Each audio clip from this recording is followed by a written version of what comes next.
मित्रों, आज की यह कहानी रामायण से ली गई है। ये बहुत ही अच्छी प्रसंग है जिसे सुनने के बाद आप भी सोचने का तरीका बदल जाएगा। दरअसल यह प्रसंग उस वक्त का है जब हनुमान जी श्री राम के निर्देश पर माता सीता की खोज के लिए लंका पहुँचे थे। उस वक्त हनुमान जी ने माता सीता को देखा नहीं था, पर उनके गुणों के आधार पर वो लंका महल में देवी सीता को खोज रहे थे।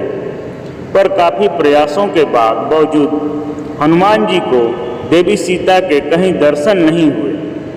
वो इस राजमहल से उस राजमहल भटकते रहे। ऐसे में एक समय ऐसा भी आया जब हनुमान जी निराश हो गए। इस वक्त हनुमान जी को लगा कि अगर देवी सीता को खोज नहीं पाया तो क्या होगा।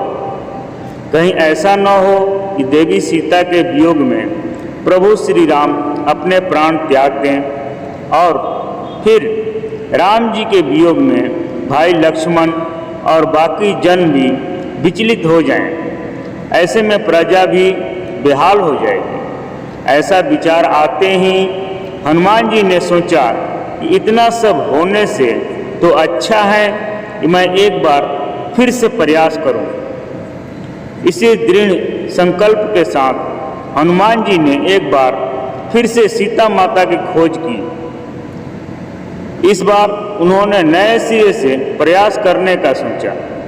हनुमान जी ने सोचा कि अब तक मैंने सिर्फ महलों में देवी सीता को ढूंढ रहा था, क्यों ना अब उन्हें बाग बगीचे या जंगल में एकांत में ढूंढा जाए। रावण ने उन्हें किसी ऐसे जगह रखा हो जहां आम लंकावासी न जाते हो। इस विचार के साथ हनुमान जी लंका की अशोक वाटिका की तरफ चले गए, जहां उन्हें प्रभु श्री राम का ध्यान लगाए माता सीता दिखलाई पड़ जाती है। इसी तरह से हनुमान जी को अपने लक्ष्य में सफलता मिली और इसी प्रसंग से स्पष्ट है कि किस तरह से हनुमान जी के मन में आए हुए एक नए विचार ने उनकी असफलता को सफलता में बदल दिया। इस बात को हम सब पर भी लागू होती है। दरअसल कई बार हम थोड़ी असफलता के निराश होकर बैठ जाते हैं, जबकि यही वो समय होता है जब हमें अपने प्रयासों पर पुनः विचार की आवश्यकता होती है। ऐसे समय में एक सही विचार आपको सही दिशा और सही लक्ष्य प्राप्ति दे सकता है। इसलिए जीवन में मुश्किलों से घबराए नहीं, बल्कि इनसे प्रेरणा लेकर के आगे बढ़ें। रामायण में रावण और मारीच का भी एक प्रसंग है। जब कोई बुरा व्यक्ति हमारे सामने झुकता है तो हमें और ज़्यादा सतर्क हो जाना चाहिए, वरना हम मुसीबत में फंस सकते हैं। श्री रामचरितमानस में रावण सीता का हरण करना चाहता है। इसके लिए वह मारीच के पास पहुंचता है, मारीच को प्रणाम करता है। यह देखकर मारीच समझ जाता है कि अब कोई संकट आने वाला है। गोस्वामी तुलसीदास द्वारा रचित श्री रामचरितमानस में रावण और मारीच का भी एक प्रसंग बताया गया है। इस प्रसंग में रावण सीता का हरण करने की इच्छा से मारीच के पास पहुंचता है।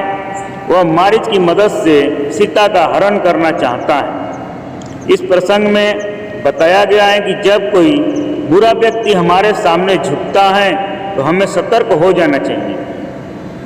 रावण सीता का हरण करने के लिए लंका से निकलकर अपने मामा मारीच के पास पहुंचता है और प्रणाम करता है।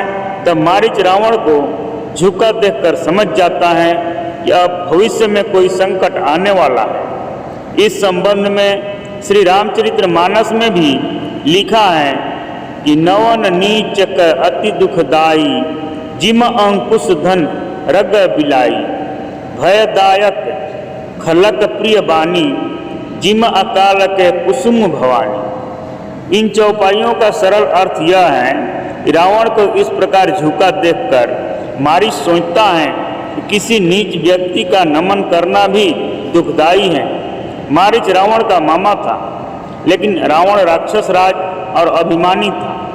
वह बिना कारण किसी के सामने झुक नहीं सकता था। मारीच इस बात को जानता था और उसका झुकना किसी भयंकर परेशानी का संकेत था। तब भयभीत होकर मारीच ने रावण को प्रणाम किया।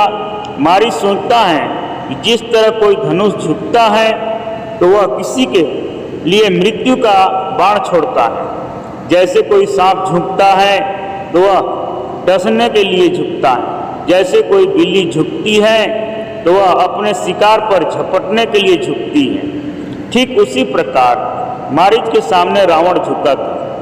किसी नीच व्यक्ति की मीठी वाणी भी बहुत दुखदायी होती है।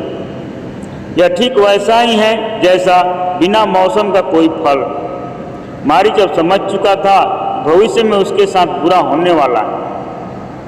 तब रावण मारीच को स्वर्ण मृग बनाकर सीता को लुभाने के लिए कहता है। मारीच रावण की बात टाल नहीं सकता था, इसलिए वह स्वर्ण मृग बनकर सीता के सामने पहुंच गया।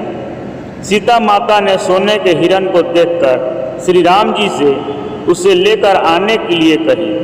सीता जी की इच्छा पूरी करने के लिए श्री राम जी हिरण के पीछे चले गए। हिरण के पीछा करते करते प्रभु श्री राम बहुत दूर निकल गए। वह हिरण तो मायावी मारीच था, कभी दिखाई देता कभी छुप जाता। प्रभु श्री राम समझ गए यह हिरण मायावी है, इसे पकड़ पाना आसान नहीं है। यह बात सोच ही रहे थे, तब तक अचानक हिरण फिर से दिखाई देता है। तो जैसे ही दिखाई दिया तो प्रभु श्री राम जी ने थोड़ा भी समय विलंब ना करते हुए उस मायावी हिरण के ऊपर अपना बाण चला दिया। बाण लगते ही मायावी मारीच धरती पर गिरकर छटपटाने लगा और अपना आवाज बदलकर जोर जोर से चिल्लाने लगा, हाय लक्ष्मण, हाय सीते, हाय लक्ष्मण, हाय सीते, बचाओ लक्ष्मण, बचाओ सीते, बचाओ लक्ष्मण, बचाओ सीते। यह आवाज सुनकर सीता और भैया लक्ष्मण ने भी सुने। सीता माता यह करुणा भरी आवाज़ सुनकर बेचैन हो गई। फिर लक्ष्मण से बोली, तुम्हारे भैया मदद के लिए पुकार रहे हैं, जल्दी जाओ। लेकिन लक्ष्मण जाने से मना करते हुए बोलते हैं, माता आप तनिक भी चिंता न करें, यह आवाज़ भैया प्रभु श्री राम की नहीं है, यह कोई मायावी आवाज़ है। फिर भी सीता माता नहीं मानती है। तब लक्ष्मण जी ने बोले, प्रभु श्री राम जी की आज्ञा है कि मैं आपको कुटिया में अकेले छोड़कर कहीं न जा सकता। रही बात आवाज की, तो तीनों लोकों में भैया प्रभु श्री राम को मारने वाला आज तक न पैदा हुआ है न भविष्य में पैदा होगा। आप चिंता न करें, मैं आपको यहाँ अकेला छोड़कर कहीं नहीं जाऊंगा। यह प्रभु श्री राम जी का आदेश है। यह लक्ष्मण जी की बातें सुनकर माता सीता जी को गुस्सा आ जाता है। गुस्से में लक्ष्मण को बहुत अपशब्द बोलती हुई यह भी बोली, जब मेरे स्वामी ही नहीं रहेंगे तो तुम मेरे शरीर का रक्षा करके क्या करोगे?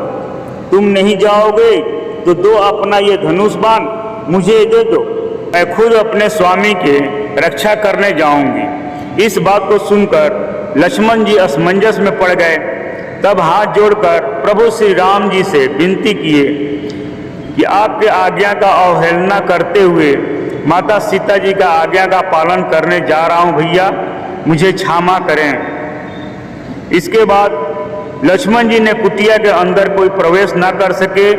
कुटिया के बाहर लक्ष्मण रेखा खींचकर माता सीता से विनती किए कि माता जी किसी भी परिस्थिति में इस लक्ष्मण रेखा के पार न करें। बोलकर लक्ष्मण जी श्री राम जी के खोज में चले गए। लक्ष्मण जी के जाने के बाद रावण साधु के रूप में भिक्षा लेने आया और सीता माता का हरण कर लिया। इस प्रसंग की सीख यही सिखाती है कि हम बुरे लोगों से सावधान रहना चाहिए। जब ऐसे लोग हमारे सामने झुकते हैं और ज़्यादा सतर्क रहने की आवश्यकता रहती है, वरना हम मुसीबत में फंस सकते हैं। दोस्तों, हमारी यह कहानी आपको अच्छी लगी हो, एक लाइक करके वीडियो को शेयर जरूर करें। इसी तरह की कहानी सुनने के लिए हमारे चैनल को सब्सक्राइब करना न भूलें सर। धन्यवाद।